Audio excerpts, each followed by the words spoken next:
ሰላም ሰላም እንደምን ዋላችሁ እንደምን አመሻችሁ በያላችሁበት ክቡራን የግሩም ቻናል ተከታታዮች ግሩም እባላለሁ። ይህ ሚዲያ በቅርብ የተከፈተ ነው።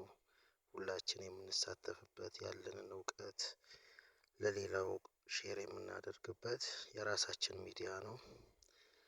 ቪዲዮውን ሼር ላይክ ሰብስክራይብ በማድረግ ለሌሎቹ እንዲዳረስ እንድታደርጉልኝ ከልብ አሳስባለሁ።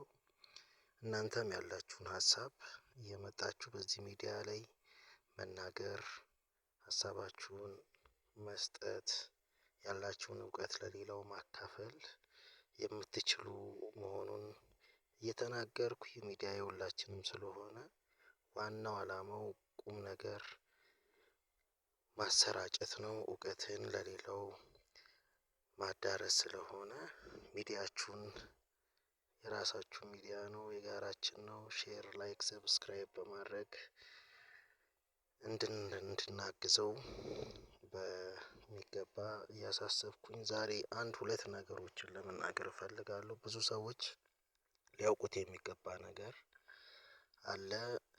አንዳንድ ጊዜ እንደምታውቁት ቃላቶች ተመሳሳይ ይመስላሉ ግን ሰዎች ሲናገሯቸው ተመሳሳይ ይመስላሉ ግን የተለያዩ ቃላቶች አሉ የተለያዩ ትርጉም ያላቸው ቃላቶች አሉ። ለምሳሌ ብዙ ሰዎች ሊያውቁት የሚገባ ነገር በዘርና በዘውግ መካከል ያለውን ልዩነት ነው። ወይም ሬስ ኤንድ ኢትኒሲቲ ዘ ዲፈረንስ ቢትዊን ሬስ ኤንድ ኢትኒሲቲ ነው። የመጀመሪያው ዘር የምንለው የሰው ልጅ የቆዳ ቀለም ሲሆን ይህም እንደሚከተለው ይገለጻል። ለምሳሌ ጥቁር ወይም ብላክ ሬስ የሚባል አለ። ሁለተኛ ነጭ ወይም ዋይት ወይም እነዚህ ካውካሶይድ ተብለው ይጠራሉ። ሶስተኛው ቢጫ ወይም ሞንጎሎይድ ዘሮች ናቸው። የመጀመሪያው ጥቁር ወይም ኔግሮይድ የሚባለው በመላው በአፍሪካ የሚገኝ የሰው ልጅ ዘር ነው። ከሰሜኑ የአፍሪካ ክፍል ውጪ የሚገኝ ማለት ነው። ሰሜኑ እንደምታውቁት አረብ አለ። ወደ አልጄሪያ ደግሞ በርበር ዘሮች አሉ። ግን በዋነኝነት ኔግሮይድ ወይም ጥቁር ዘር የምንለው በመላው በአፍሪካ ውስጥ የሚገኝ የሰው ልጅ ዘር ነው ማለት ነው። ሁለተኛው ነጭ ወይም ዋይት የምንለው ነው። ይሄ ካውካሶይድ የሚባሉት ደግሞ በመላው በአሜሪካ ከብላኩ ውጪ ከኔቲቭ ኢንዲያን ወይም አሜሪንዲያኖች ውጪ ያሉ ነጮቹ ከአውሮፓ የሄዱ ስደተኞቹን እንዲሁም አውሮፓን አጠቃሎ የሚይዝ ዘር ነው። ይሄ ነጭ የምንለው ወይም ካውካሶይድ የምንለው። ሶስተኛው ቢጫ የምንለው ነው።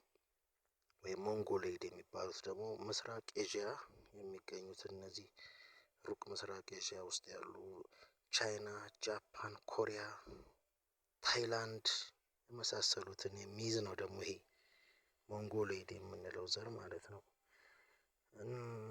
ዘር የምንለው አሁንም ለመከለስ ያህል የቆዳ ቀለም ነው። የሰው ልጅ የቆዳ ቀለም ነው።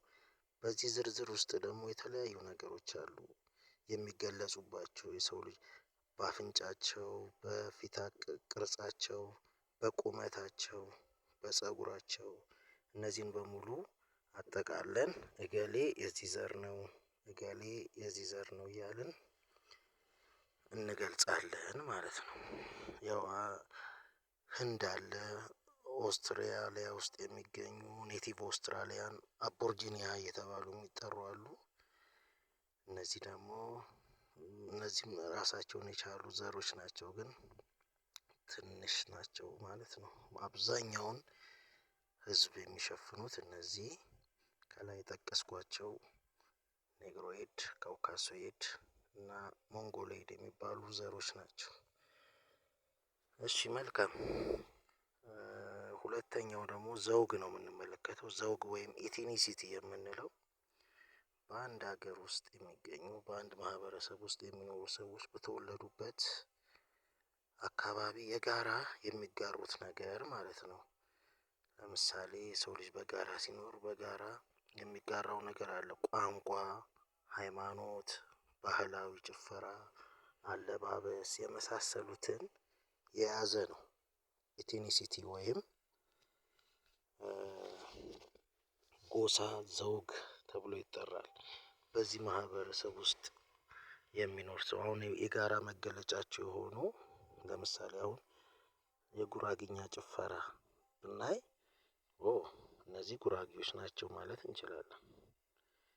እስክስታ ሲጨፍር ካየነው ይሄ አማራ ነው እንደዚህ እያልን የምንከፋፍልበት ማለት ነው። ዘውግ የምንለው ሰዎች የጋራ የሆኑ ያሏቸው የራሳቸው መገለጫዎች ናቸው። ይህንን በደንብ ማስተዋል ያስፈልጋል። ይሄ ከእናታቸው ሆድ ሲወጡ በተፈጥሮ ይዘውት የሚወለዱት ሳይሆን እዚህ ምድር ከመጡ በኋላ የሚማሩትና የሚያውቁት የሚያገኙት ነው። ይሄ ለርንድ ነው፣ አኳየርድ አይደለም። ሰዎች ሲወለዱ ይዘውት የሚወጡት አይደለም። ስለዚህ ከዘር የሚለየው በዚህ ነው። ለምሳሌ ሰዎች አንድ አይነት ዘር ውስጥ ሆነው አንዱ ሌላውን በማንነቱ ላይ ያነጣጠረ ነገር ቢናገር በጎሰኛ ነው የምንለው እንጂ ዘረኛ ብለን አንጠራውም። አንድ ዘር ውስጥ ሆነው ለምሳሌ አንዱ ሌላውን ጉራጌ ሆኖ ሌላውን ስልጤውን ቢሰድብ ጎሰኛ ነው የሚባለው። አሁን አብዛኛው ጊዜ ዘረኛ ይባላል። ዘረኛ አይባልም። ዘር ቅድም እንዳልኳችሁ የቆዳ ቀለምን ምክንያት አድርጎ ሲሳደብ ነው። ያው ስድብ ጥሩ ነው እያልኩኝ አይደለም፣ ልዩነቱን ለመግለጽ ያህል ስለፈለኩኝ ነው እንጂ ማንም የሰው ልጅ በማንነቱ ተከብሮ ተወዶ መኖር አለበት የሚል አቋም ነው ያለኝ እኔ። እሺ ስለዚህ ለምሳሌ አሁን ነጩ ጥቁሩ ላይ አደጋ ቢያደርስ ጥቁሩ ቢጫውን ወይም ሞንጎሊያኑን ማንነቱ ላይ ያነጣጠረ ነገር ቢናገር ዘረኛ ብለን እንጠራለን። ይሄንን ግን ጎሰኛ ብለን ነው የምንጠራው። ያው እንደተረዳችሁኝ አስባለሁ። እና ብዙ እንደዚህ የመሳሰሉ የተለያዩ ቃላቶች ናቸው። እኛ አንድ መስለውን እስከዛሬ ድረስ ስለኖርን ነው የተደበላለቁብን እንጂ የተለያዩ ነገሮች መሆናቸውን መረዳት አለብን። ይሄ እንደመጀመሪያ መግቢያ ያህል ያስቀመጥኩት ቪዲዮ ነው። ተወዳጆች ከወደዳችሁት ላይክ፣ ሼር፣ ሰብስክራይብ በማድረግ ለሌላው እንድታዳርሱ በአክብሮት እጠይቃለሁ። ስላዳመጣችሁኝ አመሰግናለሁ።